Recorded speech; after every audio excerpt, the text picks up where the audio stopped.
has been the most challenging part of this investigation? So the most challenging part of this is, first of all, it was a really early case when the National Security Act was first introduced, so there was some learning around that, and we had a significant amount of data taken from over 200 devices that we had to review. We had to try and review that at pace, and there was a huge amount of language translation that was required, and then moving through to interpretation as well. So they were some of the key challenges in this investigation that my team had to work to overcome. Now we know that 8 individuals were arrested and not charged in this investigation, and including Tina Shaw, in particular 2 former Hong Kong police officers. Mm-hmm. So if any of them return to the UK, would they face arrest? So that element of the investigation remains ongoing. I'm not going to comment because it's still part and parcel of a live investigation. So the investigation is still ongoing? The investigation continues, yeah. And the police also said 14 days was not enough time to investigate. Mm-hmm. But Tina Chow was released after just 1 day in custody. Mm-hmm. Why was that? Was she fully investigated? So there were some significant challenges in relation to the number of people being arrested, the devices that had been seized.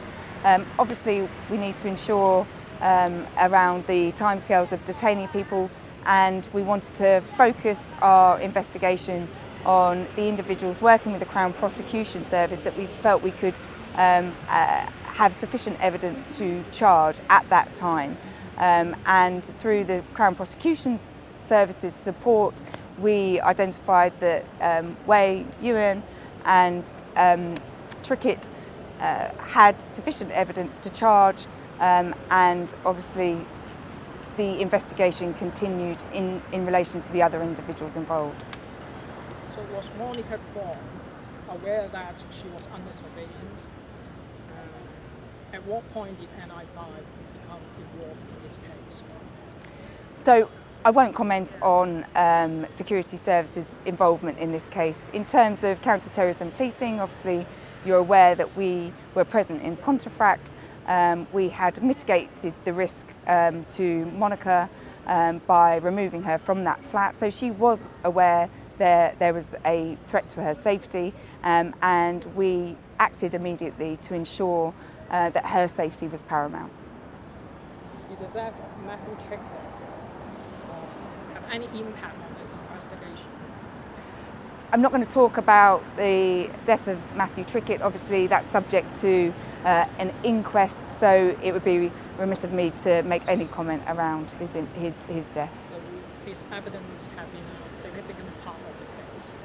So the evidence was still presented in court. I think we've seen that play out, and certainly it hasn't had a detrimental impact on the case and the way it's been presented in court.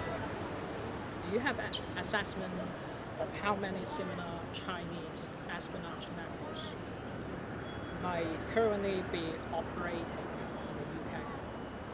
So I can't give detail around how many investigations we're looking at and operations. What I can say is in the last couple of years we've seen a 50% increase around state threat investigations within counter-terrorism policing, and now that's making up around 20% of our caseload, so a significant increase here.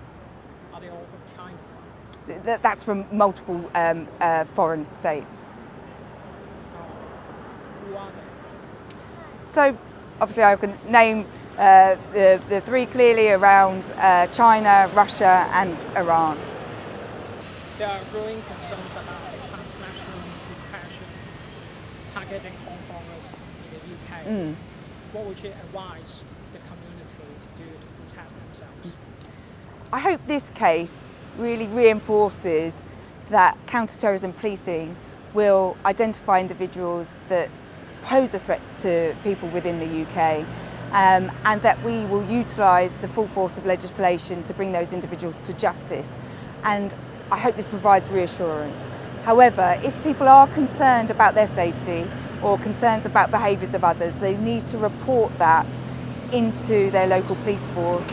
And again, hopefully this case reinforces the fact that we will act and we will act quickly.